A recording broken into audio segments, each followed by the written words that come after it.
দুশ্চিন্তা দূর করার 4টি অভ্যাস। প্রথমে ভালো কাজের অভ্যাস। ডেস্ক থেকে একান্ত প্রয়োজনীয় কাগজপত্র ছাড়া বাকি সব সরিয়ে ফেলুন। সেই একই রুটিন। সকালবেলা ঘুম থেকে উঠে দাঁত চর্চা, এরপরে খেয়ে নিলাম হালকা উষ্ণ গরম পানি। এই যে দেখো, এই ফুলটা আমার এত বেশি প্রিয়, অনেক দিন পর ফুলটা ফুটলো। এরপরে দেখো, বাইরে এরকমের ছোটখাটো দৃশ্য দেখতে আমার ভীষণ ভালো লাগে, তাই তোমাদের সাথে একটু শেয়ার করি। দুশ্চিন্তা ও ক্লান্তি দূর করার 4টি ভালো অভ্যাসের প্রথম অভ্যাস হলো ভালো কাজের অভ্যাস। ডেস্ক থেকে একান্ত প্রয়োজনীয় কাগজপত্র ছাড়া বাকি সব সরিয়ে ফেলুন। দ্বিতীয় ভালো কাজের অভ্যাস হলো গুরুত্ব অনুযায়ী কাজগুলো শেষ করুন। আর 3 নম্বর ভালো কাজের অভ্যাস হলো কোনো সমস্যার সম্মুখীন হলে সঙ্গে সঙ্গে সমস্যার সমাধান করুন।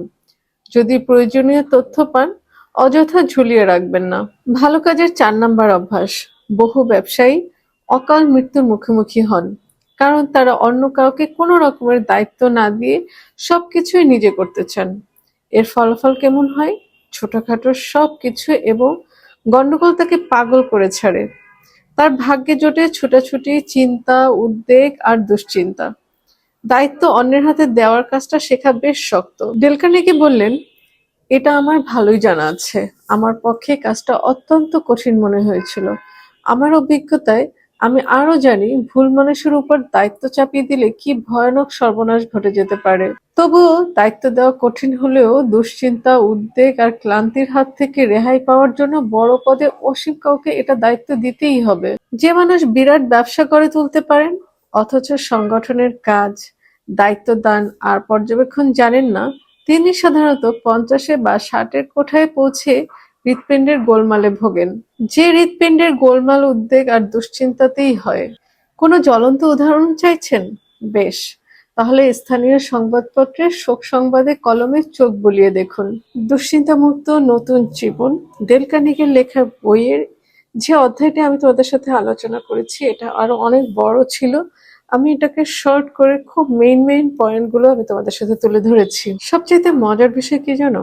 বইটা প্রায় শেষের পথে, আর অল্প কয়েকটা চ্যাপ্টার আছে, তারপরেই বইটা শেষ। বইটা আমি আরো 2 থেকে 3 বছর আগে পড়া, কিন্তু মজার বিষয় হচ্ছে যখন তোমাদের সাথে শেয়ার করার জন্য বইটা আমি পড়ছি, শুধু একবার পড়ছি তা না। যে চ্যাপ্টারটা নিয়ে তোমাদের সাথে আলোচনা করছি তা আগে চোখ বুলিয়ে নিয়েছি ভিডিও করার সময়, এরপরে ভয়েস ওভার দেওয়ার আগে আরেকবার চোখ বুলিয়ে নিচ্ছি, আবার ভয়েস ওভার দেওয়ার সময় বইটা পড়া হচ্ছে। এরপরে আরো 2 থেকে 3 বার আমি আমার কথাগুলো শুনে নিচ্ছি। ভিডিওটা বানানো হচ্ছে তোমাদের উপকারের জন্য, কিন্তু এর পরিবর্তে আমার যে কতখানি উপকার হলো একমাত্র আমিই বুঝতে পারছি। খুব শর্ট করে যদি বলা যায়, অন্যের উপকার করলে তার প্রভাব নিজের উপরেও পড়ে।